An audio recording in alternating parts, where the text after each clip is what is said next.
Hey man, thanks for checking out Billy the Kid Adventures. Today we commemorate Cleveland's Stockyards. Long gone, but not forgotten, Cleveland Stockyards were an important part of the city, led by the Cleveland Union Stockyards Company. Located on Cleveland's west side, the city's massive stockyards have all but vanished. Encompassing over 60 acres, the stockyards stretched from Store Avenue behind me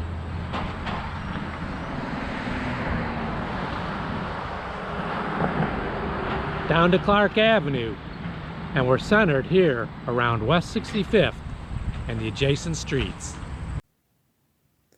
Dubbed the Hotel de la Hoof by a witty newspaper writer, the stockyards were a place where guests came in as animals and left as steaks, sausages, or ham.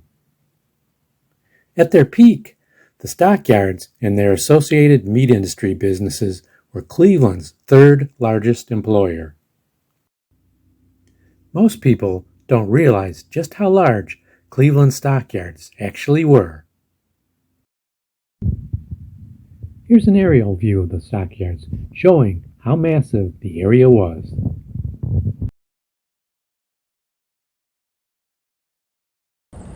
The stockyards also built the equestrium nearby to showcase their livestock, like what you see at a county fair, but on a much larger scale. Here's a couple views of the equestrium.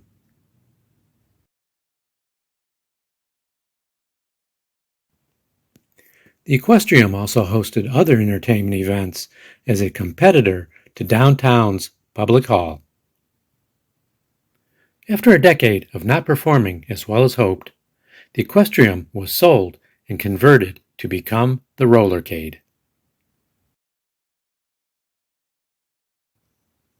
A unique problem you might experience traveling through the stockyards area was a little extra traffic, courtesy of livestock en route from their holding pens to one of the nearby slaughterhouses. It got to the point where some folks were sometimes late for work when their bus or car was delayed by a slow-moving livestock caravan. Hard to imagine traveling down Clark Avenue today, only to be slowed down by a procession of cattle on their way to the slaughterhouse. With so many cattle and hogs traversing about the neighborhood, stories of livestock escaping and running amok in the neighborhood often made the news, like these two tales. And here's another one showing the policeman after he actually shot and killed the cattle.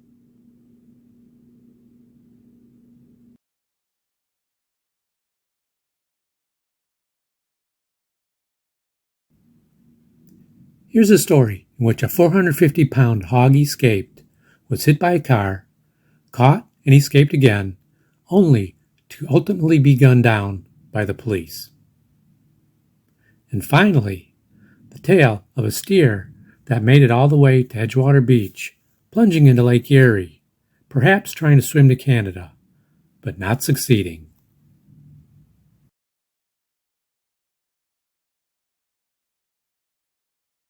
Another reality of the enormous stockyards was just how nasty they smelled, given the large number of livestock pens, along with the many slaughterhouses.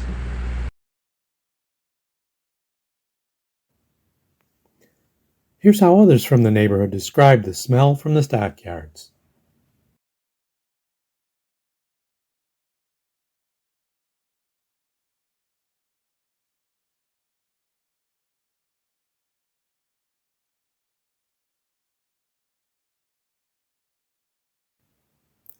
By the time the Cleveland Union Stockyards closed in 1968, due to the livestock industry heading out west, many of the associated meat processing firms had already closed or did so shortly after.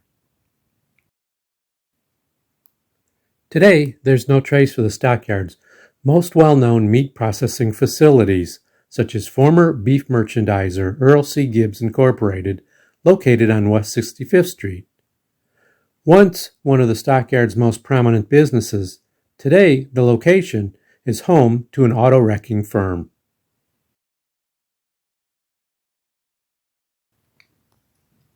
Down the street on West 65th was perhaps the most popular Stockyards meat processor, Swift & Company. With the company's name and product illustrations adorning a large building, it was hard not to notice. Even years after the closing of Swift & Company, you could still see the faded remnants of the company's name on the building until it was finally torn down in 2018, leaving a vacant lot today that would never let you know just how integral this company was in the Stockyards' success.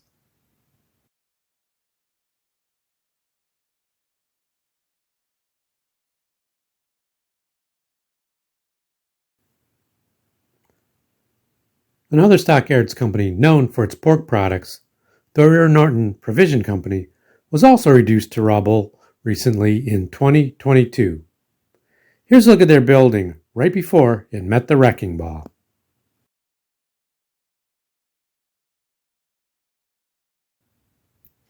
And there's also no trace of the massive livestock pens along West 65th Street that dominated the Stockyards, along with none of the associated meat processing facilities. But amazingly, the building that housed the Cleveland Union Stockyards main office still exists. Converted to a mixed-use office building after the Stockyards closed, and later converted to today's Stockyards Community School.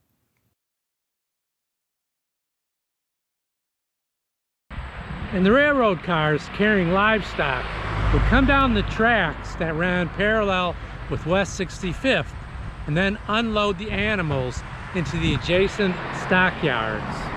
Amazingly, the railroad tracks are still here, mostly covered by grass.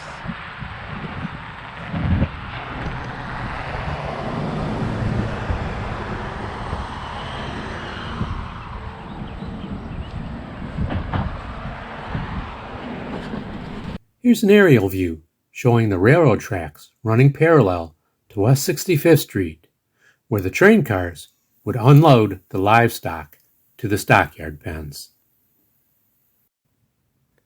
Going down West 65th Street, try to imagine the countless livestock cars that would unload their cargo here, along with the sights, sounds, and smell of Cleveland's stockyards. Thanks again for checking out Billy the Kid Adventures in my Cleveland Stockyards video. For more Cleveland adventures, check out my video on Margaret Hamilton, Cleveland's Wicked Witch, video link below. And for more Cleveland adventures, check out my graphic novel, Hey You Punks, about growing up on Cleveland's gritty near West Side.